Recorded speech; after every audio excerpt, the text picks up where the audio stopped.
বিশুদ্ধ কোরআনের তিলাওয়াত যদি সন্তানকে করাতে চাও মাদ্রাসায় ভর্তি করাও।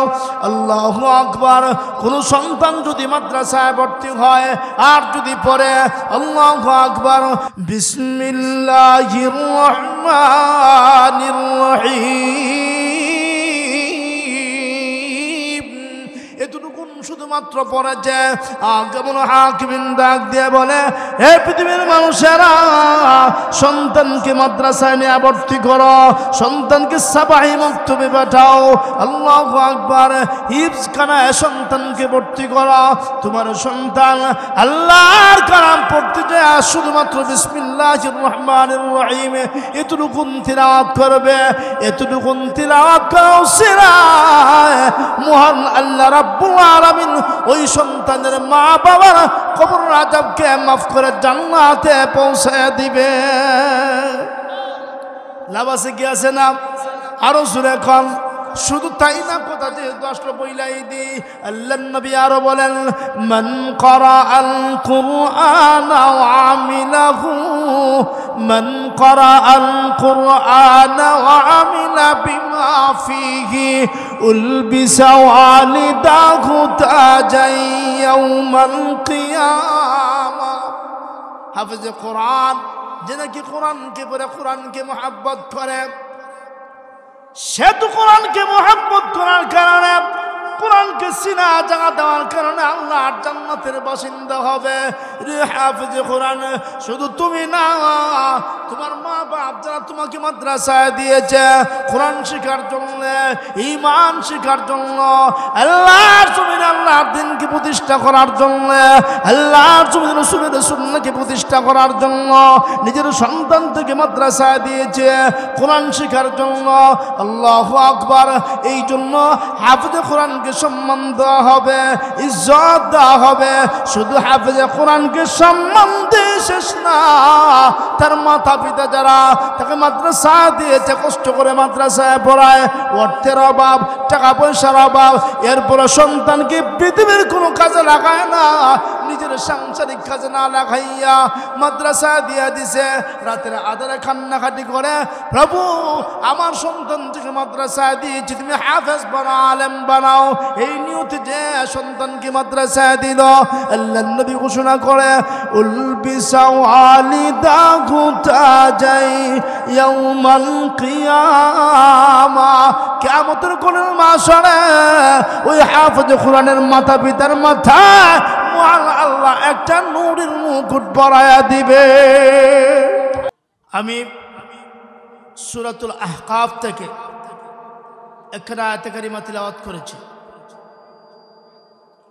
যে আয়াতের ভিতরে একটা সন্তান, তার উপর যাদের মাধ্যমে সন্তান পৃথিবীর আলো বাতাস দেখেছে, এমন মা বাবা সন্তানের উপর কি হক রাখে, একজন সন্তান হিসেবে মা বাবাকে কি পাওনা দিতে পারে, এই সংক্রান্ত আলোচনাটা আল্লাহ পাক তুলে ধরেছেন। সময়ে যতটুকু হয় আমি আপনাদের সামনে বিষয়টা উপস্থাপন করার চেষ্টা করব, বাকি আল্লাহ পাকের ইচ্ছা। পৃথিবীতে এমন কোনো জিনিস নাই, কথা ভালো করে খেয়াল করেন, পৃথিবীতে এমন কোনো জিনিস নাই যে চাইলেই সওয়াব হয়। কিন্তু তিনটা জিনিস পৃথিবীতে এমন আছে যে শুধু তাকালেই, লক্ষ্য করলেই মহান আল্লাহ নামায় আমলে সওয়াব লিখে দেয়। সুবহানাল্লাহ। এই তিনটা জিনিস কি কি বলবো? এক কথা বলেন, বলবো? এক নম্বর হলো এই যে কোরআনুল কারীম। এই কোরআনুল কারীম এমন একটা গ্রন্থ, যেই গ্রন্থ সম্পর্কে আল্লাহ পাক বলেছেন ফাইন্নাহু মিন্নি, এই কোরআন আমার থেকে, ফাইন্নাহু কালামুল্লাহ, এটা আল্লাহর কালাম। পৃথিবীতে বহু গ্রন্থ আল্লাহ প্রদত্ত বহু গ্রন্থ আছে, সবগুলি গ্রন্থের ভিতরে পরিবর্তনশীল হয়েছে, কিন্তু একমাত্র কালামুল্লাহ শরীফ যার A to Z, আয়াত তো দূরের কথা, শব্দ তো দূরের কথা, একটা নুকতারও পরিবর্তন হয় না। সুবহানাল্লাহ। এমনকি পৃথিবীর কেউ যদি কালামুল্লাহ শরীফকে পরিবর্তন করার চেষ্টা করবে, কোরআনুল কারীমের একটা আয়াত কেন একটা শব্দকে পরিবর্তন করার চেষ্টা করবে, তাকে আল্লাহ পরিবর্তন করে ফেলবে। কথা বলেন ঠিক কিনা? আরো জোরে বলতে হবে ঠিক কিনা? ভারতের এক কুলাঙ্গার কোরআনের কয়েকটা আয়াতকে নিষিদ্ধ ঘোষণা করেছিল, কোরআনকে অস্বীকার করেছিল। আল্লাহ তাবারক ওয়া তাআলা কোরআনের বিরুদ্ধে যারা যায়, যুগে যুগে ইতিহাস কোরআনের আওয়াজকে স্তব্ধ করার জন্য তারা দাঁড়িয়ে যায়, কোরআনের মিশনকে বন্ধ করার জন্য যারা তৈরি হয়ে যায়, তাদের জীবনকে আল্লাহ পাক বন্ধ করে দেয়। কথা বলেন ঠিক কিনা? আওয়াজ করে বলতে হবে ঠিক কিনা?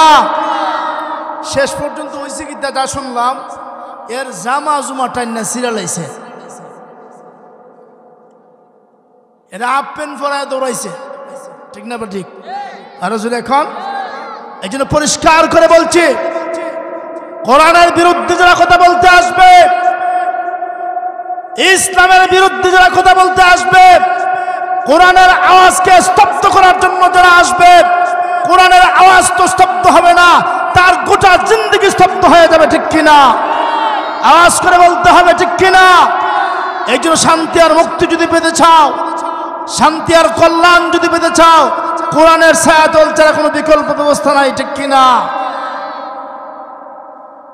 যে কথাটা বলতেছিলাম, পৃথিবীতে একমাত্র গ্রন্থ যার সম্পর্কে আল্লাহ পাক নিজে বলেছেন, লা রাইবা ফীহি।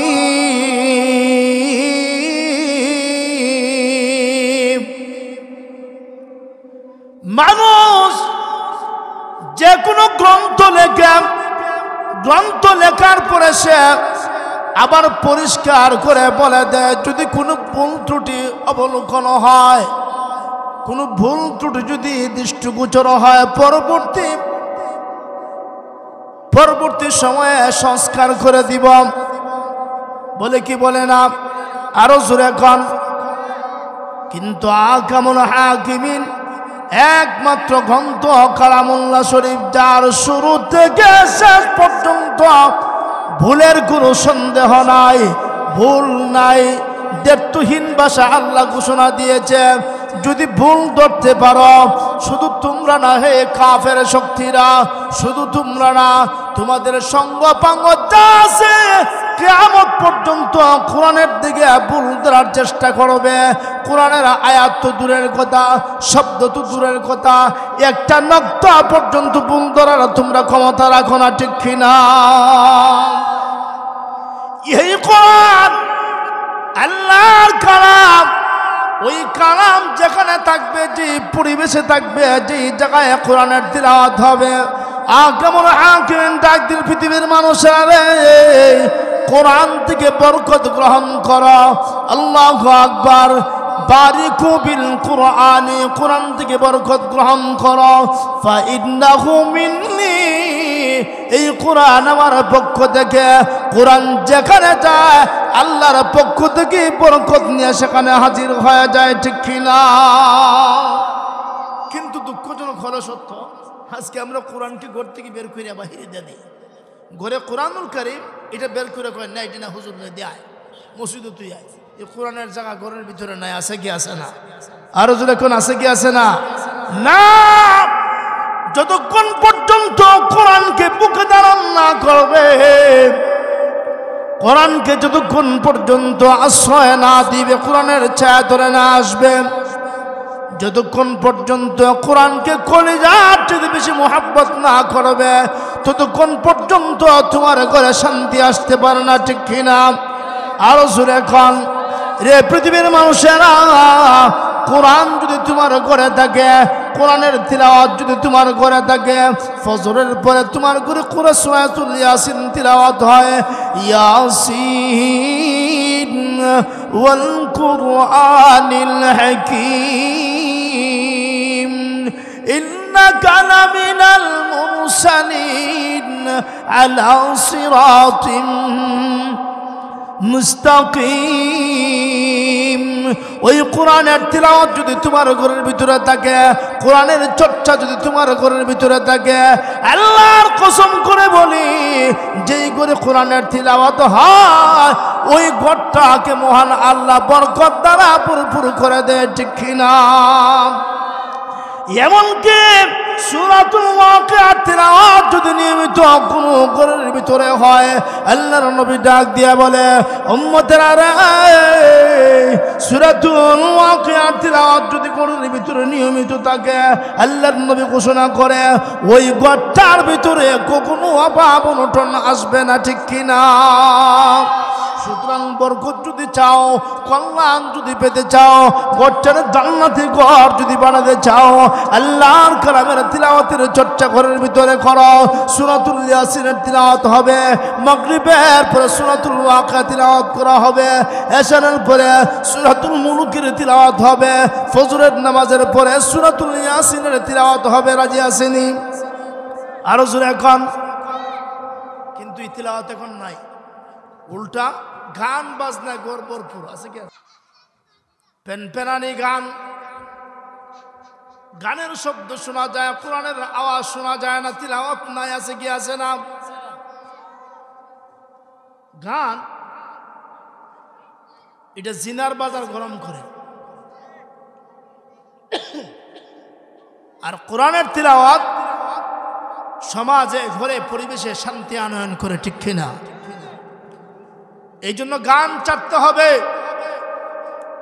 কোরআনের তিলাওয়াত করে জায়গা দিতে হবে। কথা বলেন ঠিক কিনা? আরো জোরে এখন। আর এই কোরআনের তিলাওয়াত জারি করার জন্য সন্তানকে হাফেজে কোরআন বানাতে হবে, নিজের মেয়েটাকে হাফেজা বানাতে হবে, নিজের সন্তানকে হাফেজে কোরআন বানাতে হবে। একজন হাফেজে কোরআন যদি ঘরে থাকে, আপনার ঘরটা জান্নাতি ঘরে রূপান্তরিত হয়ে যাবে। সুবহানাল্লাহ। আর একটা হাফেজে কোরআন যদি আপনার ঘরের ভিতরে থাকে, লাভ কি? মান ক্বারাআল কুরআন ওয়া হাফিযাহু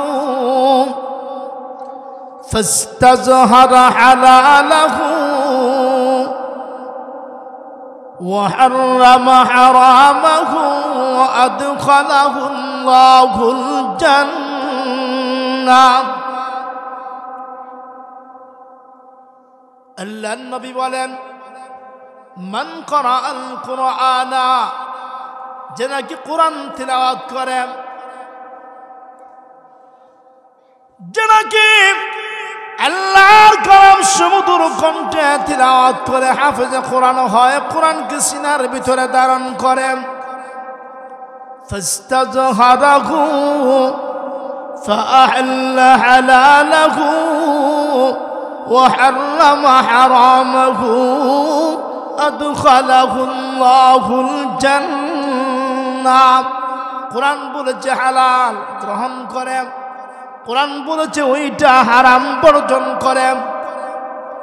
এইভাবে আল্লাহর কালামকে যদি নিজের জীবন সাথী সঙ্গী বানাইতে পারে, আল্লাহ রাব্বুল আলামিন বিশ্ব নবী রাহমাতুল আলামিন ঘোষণা করেন, আল্লাহু আকবার, আল্লাহর কালামকে যদি বুকে ধারণ করতে পারো, কোরআন মতো জীবন সাজাইতে পারো, রে হাফেজে কোরআন তুমি শোনো, আদখালাহুল্লাহুল জান্নাহ, আল্লাহ তোমাকে কোরআনের উসিলায় আল্লাহর জান্নাতের মেহমান বানায়া দিবে।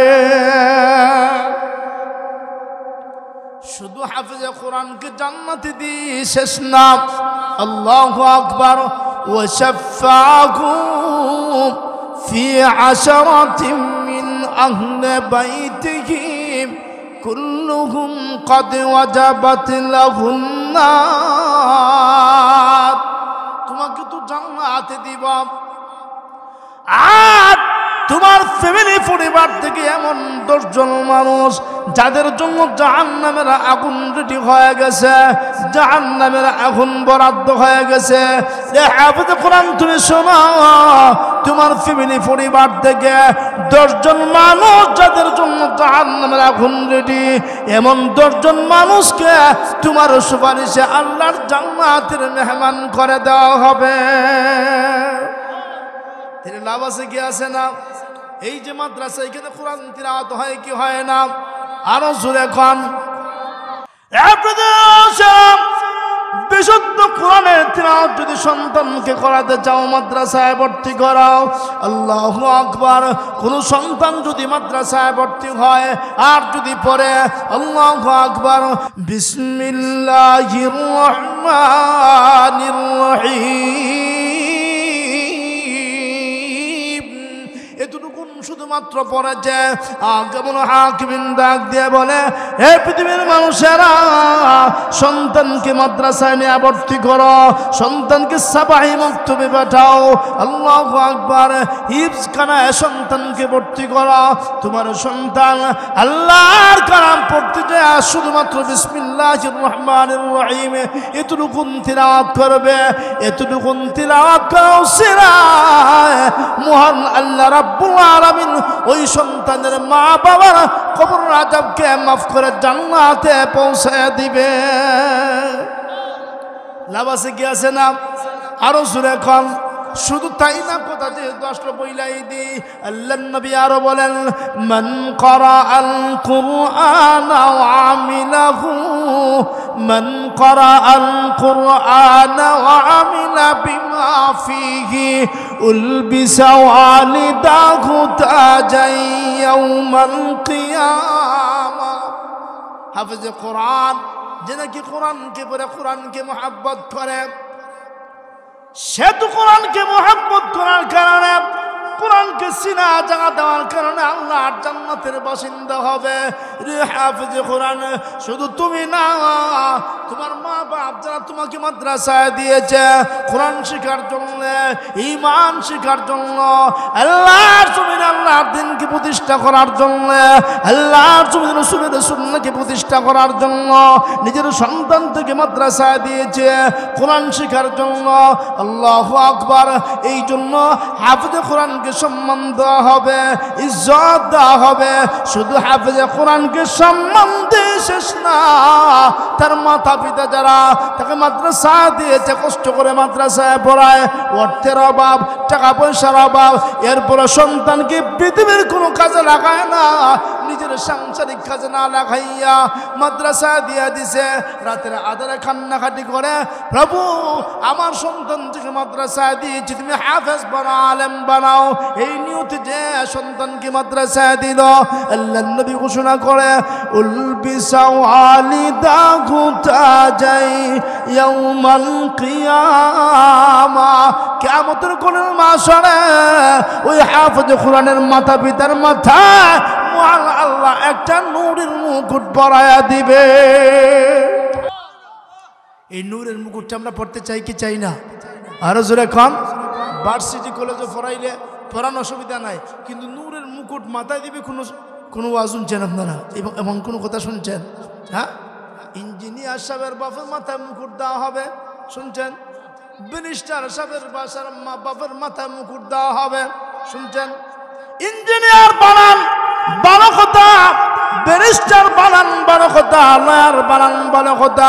এর বিরোধী আমরা নয়, আমরা বলি শিখাও কোরআন, কোরআন শিখাও, এরপরে ব্যারিস্টার বানাও, জরুরি পরিমাণ এলেম যেটা জানার দরকার আছে ওইটা শিখাও, ইঞ্জিনিয়ার বানাও, কোনো অসুবিধা নাই। কিন্তু তোমার সন্তানকে এতটুকু দিন তোমার সন্তানকে শিখাও, এতটুকু আমল তোমার সন্তানকে শিখাও। তোমার ইন্তেকালের পরে তুমি যখন জানাজার সামনে দাঁড়াবে তোমার সন্তান, ওই সময় যেন সহিভাবে তোমার জানাজার নামাজ আদায় করতে পারে, ঠিক কিনা? এখন তো আল্লাহু আকবার, সন্তান ইঞ্জিনিয়ার ঠিক আছে, কিন্তু প্রাথমিক পড়াটা মাদ্রাসায় পড়ে নাই, মুক্তবেও পড়ে নাই, দিন ইমানের সাথে কোনো সম্পর্ক নাই। আল্লাহু আকবার। ব্যারিস্টার সন্তান ভালো কথা, ইঞ্জিনিয়ার সন্তান ভালো কথা, তার সাথে যদি দিন এবং ইমানের শিক্ষা থাকে, ঠিক কিনা? কোরআনের শিক্ষা যদি থাকে, ঠিক কিনা? যদি কোরআনের শিক্ষা থাকে, দ্বীন এবং ঈমানের শিক্ষা যদি থাকে, ওই সন্তান কোনদিন ব্যারিস্টার হওয়ার পরেও, ওই সন্তান ইঞ্জিনিয়ার হওয়ার পরেও, সরকারি কোনো দায়িত্বশীল হওয়ার পরে গরিবের টিন চুরি করবে না, ঠিক কিনা? একথা বলেন, ঠিক কিনা? দ্বীন এবং ঈমানের শিক্ষা যদি তার সাথে থাকে, 5 ওয়াক্ত নামাজ পড়বে, মুরব্বীদেরকে সম্মান শ্রদ্ধা করবে, মা বাবার খেদমত করবে, ঠিক কিনা? এই জন্য সন্তানকে ডিগ্রি হাসিল করান, সন্তানকে বড় বড় সন্তানের মাধ্যমে বড় বড় ডিগ্রি নেন, ভালো কথা, সব ঠিক আছে, আমরা এটার বিরোধী নাই। আমরা শুধু এতটুকু বলি, প্রাথমিক শিক্ষাটা যেন কোরআনের শিক্ষা তারা হয়, ঠিক কিনা? আল্লাহু আকবার। এই জন্য সন্তানদেরকে দ্বীন ঈমানের পথে বাড়ায় দিবেন, দ্বীন শিক্ষায় শিক্ষিত করবেন, ঈমান শিক্ষায় পরিচালিত করবেন। তাহলে লাভ হবে কি? আপনার ইন্তেকালের পর আপনার সন্তান আপনার জন্য হাত বাড়ায় দোয়া করবে, আল্লাহর শিখানো বাণী পড়বে আর বলবে রব্বির হামহুমা কামা রাব্বায়ানি সগীরা। এই দোয়া যখন কোন সন্তান মাতা পিতার জন্য করে, আল্লাহ রাব্বুল আমিন ঘোষণা করেন, এ সন্তান মা বাবার জন্য হাত বাড়ায় আল্লাহর আকাশের দিকে উত্তোলন করেছ, ওই হাতটা জমিনে নামাইতে দেরি হবে, আমি কেমন হাকিমিন তোমার মা বাবার জিন্দেগির সকল গুনাহ মাফ করতে দেরি হবে না। তাহলে সন্তানদেরকে দ্বীনি শিক্ষায় পাঠানোর দরকার আছে কি আছে না? সুবর্ণ সুযোগ, সুবর্ণ সুযোগ এই মাদ্রাসা, হাফিজিয়া মাদ্রাসা, এখানে সন্তানদের দিবেন কোরআন শিক্ষা করার জন্য, দ্বীন এবং ঈমান শিক্ষা করার জন্য। আসুন, যে কথা বলতেছিলাম, পৃথিবীতে 3টা জিনিস বলতেছিলাম, শুধু তাকালে মহান আল্লাহ নাম আমরা সব পৌঁছায় দেয়, ঠিক না ঠিক? এর একটা হলো আন-নাজরু ইলাল মাসাফির। কোন মানুষ যদি ওই কালামুল্লাহ শরীফের দিকে সুনজরে তাকায়, মুহাব্বতের নজরে তাকায়, ভালোবাসার নজরে তাকায়, কালামুল্লাহ শরীফকে হাতে লইয়া, আল্লাহর কোরআন তোমাকে পড়তে পারি নাই, তোমার হক আদায় করতে পারি নাই, সহি শুদ্ধ করে তোমাকে পড়তে পারি না, কিন্তু তোমার প্রতি যথেষ্ট মুহাব্বত আছে, ঠিক না ঠিক? এমনকি কোরআন যারা পড়ে, হাফেজ কোরআন, কোরআনের পাখিদের মুহাব্বত করে, এদেরকে ভালোবাসে, লজিক দেয়, আদর করে, মায়া করে, আল্লাহ রাসূল ঘোষণা করে, এই যে কোরআনের পাখিদের মুহাব্বত করার কারণে যেন কোরআনকে মুহাব্বত করা হয়ে গেল। আর যারা কোরআনকে মুহাব্বত করলো, এরা যেন আমি স্বয়ং রাসূলকে মুহাব্বত করলো, ঠিক কিনা? আর যারা রাসূলকে মুহাব্বত করবে, নবীকে ভালোবাসবে, আল্লাহর নবী ঘোষণা করে, কানা মাই ফিল জান্নাহ, ওই মানুষগুলি কিয়ামতের কঠিন মাহশরে আমি নবীর হাত ধরে আল্লাহর জান্নাতের মেহমান হয়ে যাবে। এই জন্য কোরআনের প্রতি মুহাব্বত চাই কি চাই না? কোরআন ওয়ালাদের প্রতি মুহাব্বত চাই কি চাই না? কোরআনের পাখিদের প্রতি মুহাব্বত চাই কি চাই না? এদেরকে মুহাব্বত করব, পারলে কোরআন তিলাওয়াত করব। সূরাতুল ইখলাস ছোট সূরা আছে কি আছে না? কুল হুয়াল্লাহু আহাদ আল্লাহুস সামাদ লাম ইয়ালিদ ওয়া লাম ইউলাদ ওয়া লাম ইয়াকুল লাহু কুফুয়ান আহাদ। হে বন্ধুরা, আল্লাহর কালাম থেকে ছোট্ট একটা সূরা, সূরাতুল ইখলাস, কোন বান্দা বান্দী যদি 10 বার তিলাওয়াত করে, কয়বার? কথা বলেন, কয়বার? 10 বার যদি তিলাওয়াত করে, আল্লাহ রাসূল ঘোষণা করেন, বানাল্লাহু তাআলা কসরান ফিল জান্নাহ, আল্লাহর জান্নাতে ওই বান্দা বান্দির জন্য একটা বালাখানা বিল্ডিং তৈরি হয়ে যাবে।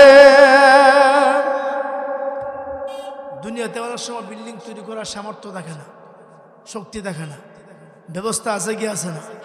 আর জোরে খান, আল্লাহ আমি গরিব মানুষ, দুনিয়ায় বাসা বাড়ি বিল্ডিং করার সামর্থ্য নাই। হাদিসে শোনাচ্ছে, আল্লাহর কালাম থেকে সূরাতুল ইখলাস যদি 10 বার পড়া হয়, জান্নাতের ভিতরে বানাখানা তৈরি হয়। আল্লাহ এই জন্য সূরাতুল ইখলাস পড়লাম, আল্লাহ কয় আমিও তোমার জন্য জান্নাতে বানাখানা বরাদ্দ করে নিলাম। সুবহানাল্লাহ।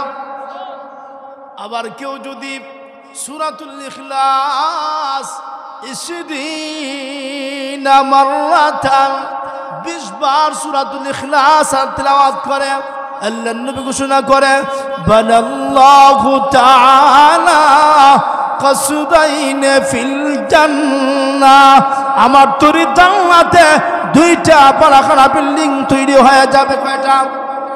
আরো জোরে কোন। এমনকি কেউ যদি 30 আল্লাহর ঘর বাইতুল্লাহর দিকে চোখ তুলে মায়ার নজরে তাকায়, ওইভাবে যেই মাত্র তাকায় আল্লাহ রাব্বুল আমিন ঘোষণা করে তাকানোর সাথে সাথে মহান আল্লাহ তার নাম আমলে সব পৌঁছায় দেয়, ঠিক কিনা? আর 3 নম্বর হলো আন-নাজরু ইলা ওয়াজহি ওয়ালিদাইন, মা বাবা 2 জন এরার প্রায় কেউ সুন্দর নজরে তাকায়, মায়ার নজরে তাকায়। এই যে বুড়া মা বাবার প্রতি সন্তানে মায়ার নজরে চাইল, আদরের নজরে চাইল, আল্লাহ রাসূল ঘোষণা করে একটা কবুল হজের সওয়াব ওই সন্তানের নামে আমল আল্লাহ পৌঁছায় দিয়েছে। সাহাবায়ে কেরাম সাথে সাথে নবীজিকে প্রশ্ন করেছেন, ওগো নবীজি, কোন সন্তান যদি 100 বার মার দিকে মায়ার নজরে দেখায়, বাবার দিকে মায়ার নজরে দেখায়, তাহলে 100টা কবুল হজের সওয়াব হবে নি। শেষ কথা হলো মা বাবার প্রতি আমাদের চূড়ান্ত পর্যায়ের সম্মান এবং শ্রদ্ধা থাকবে তো ইনশাল্লাহ। মা বাবার খেদমত করব, আর সন্তানগুলিকে দ্বীনের প্রতি আগায়া দিব। ওরা যদি দ্বীনি শিক্ষা শিক্ষিত হয় তাহলে এইটি আপনার পাওনা, আপনার ইন্তেকালের পরে বিশ্বাস যে আমার লাগে যে দোয়া করবো। আর হে যদি দিন শিক্ষা শিক্ষিত না হয় তে হ্যাঁ রাস্তায় দিয়ে 8 বার সানডে মানডে ক্রুজ করে দেয়, এই গান গায়ে আটবে, তা আপনারও ফিরিস্তা সানডে মানডে ক্রুজ করে দেবে, বিপদে হতে পারবেন আপনি। যদি বাঁচতে যদি চান আর শান্তি যদি দুনিয়া আখিরাতে চান, ছেলেগুলিকে মাদ্রাসায় পাঠায় দেন, কোরআন শিক্ষা শিক্ষিত করেন, দিন শিক্ষা শিক্ষিত করেন, ময়ূর শান্তি পাইবেন। আল্লাহ তাবারক ওয়া তাআলা আমাদের সকলকে দিন ইমানের সাথে কথাগুলি মানা বোঝার তৌফিক দান করুন। সকলে বলে আমিন।